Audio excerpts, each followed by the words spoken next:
What Ike Allen and Andy Anderson have created at AVAIYA is what the world needs.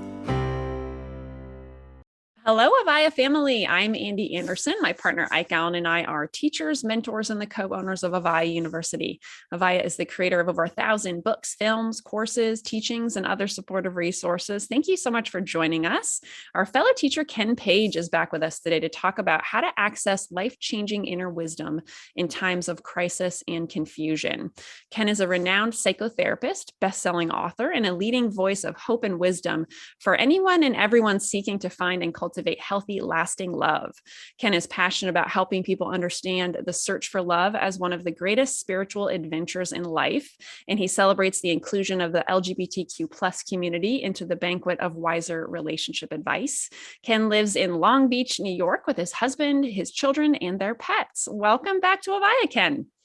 Andy, I'm so glad to be here. Thank you. Yeah, so great to see you again. And I love your topic today. I think it is just so brilliantly said, and I'm so curious what we're going to talk about. So let's dive in. When we have the experience of feeling betrayed or deceived, what happens inside of us?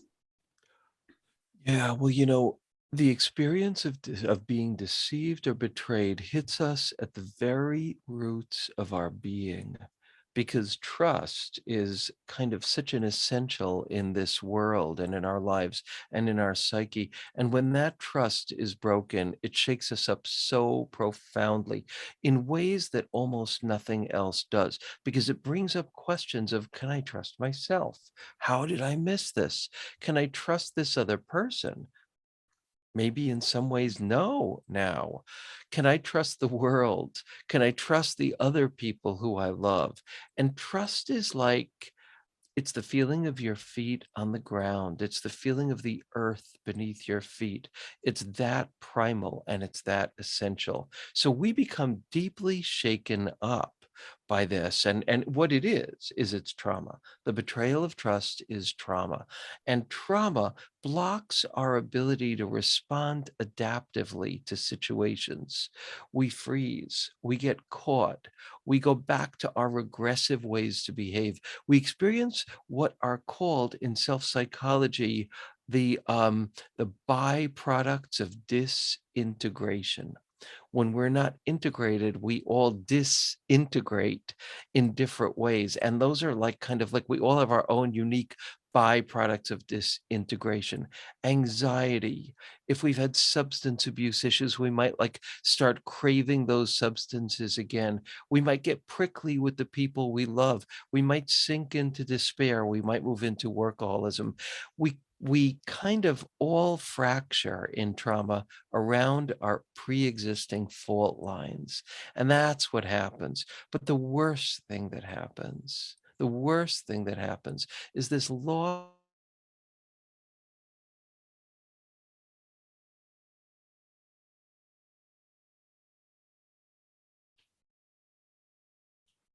But I want to say that moving through that trauma, if we move through it and we move through it wisely, we end up, thank God, more discriminating, more self-trusting, more empowered with new circuitries that we never had before. And that's a wonderful and hopeful thing. But boy, it's a hard journey. Yes, I really enjoyed you talking about that disintegration and how that is what occurs, right? I think that's so important to understand, right? That all the fragments, all the pieces that we haven't integrated in a situation like that. So what can help people when they are in that state, they have had this experience of betrayal or deception, and they feel this disintegration? What can help them at this time? Yeah, well, I'm so happy to talk about that, because that journey through and out is just life-changing. That experience of being so kind of having your heart broken and that turning into your heart breaking open and that turning into a stronger, bigger heart. I mean, that's not a quick adventure. That's not a quick journey, but it's a journey of your own personal greatness.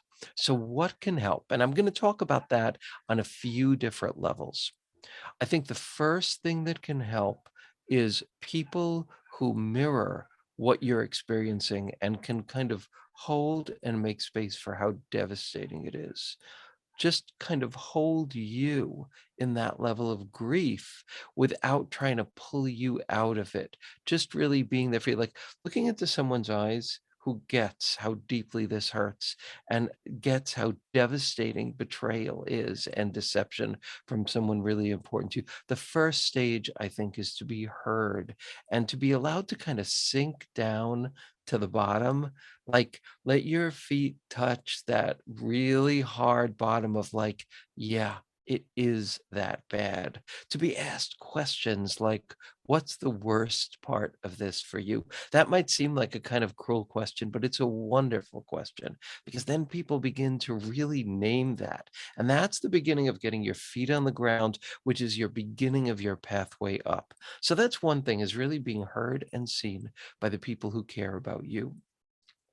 The next thing is getting help and support, maybe even professionally.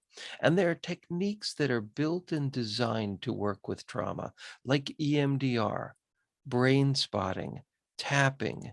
Um, there are a number of different techniques that are available that actually kind of speed the process of healing through trauma. And I deeply recommend, if you feel stuck, using therapy. And, for many of us, using some of these techniques that are clinically proven to speed the process of moving through trauma. That's something I really, really believe in.